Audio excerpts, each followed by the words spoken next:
tu savais que le placement de ta langue au repos avait un impact à la fois sur ta force et sur ton équilibre? Je vais te mettre deux études ici et là. Celle sur la force, elle a simplement montré qu'en fonction du placement de la langue, optimal ou non, on avait une différence jusqu'à 30% sur du leg extension.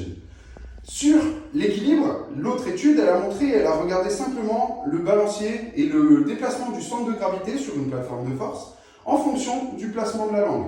Et on a vu aussi que c'était beaucoup plus stable quand la langue était placée au bon endroit. Du coup, quel est ce bon endroit? Avant de parler de ça, il faut aussi avoir en tête que la langue a un lien avec la mâchoire, les cervicales, les épaules, etc. Mais aussi, un peu plus loin, au travers des lignes faciales. Et on va parler de la ligne myofaciale antérieure profonde, la chaîne profonde antérieure, deep front line en anglais, qui passe donc par le psoas et jusqu'au long fléchisseur de l'hallux. Donc ça c'est très intéressant avec toutes les personnes qui cherchent donc du coup, en travaillant sur le long fléchisseur de l'hallux, sur les orteils, etc., à réactiver la chaîne postérieure. Peut-être que ça passe aussi par la langue. Du coup, si tu places la langue au bon endroit, il y a un dernier petit point que j'aimerais appuyer, tu vas être obligé de respirer par le nez avec tous les bénéfices qui sont associés à la respiration nasale.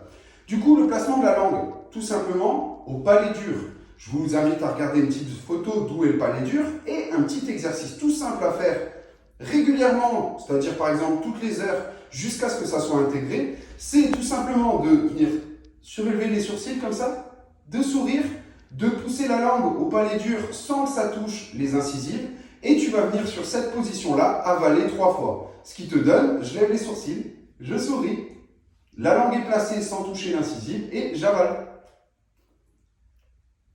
Une fois que j'ai avalé, ça vient placer la langue à plat contre le palais dur et c'est ici que devrait se trouver la position de repos de la langue. À toi de jouer, une fois par heure, jusqu'à ce que ça devienne un automatisme.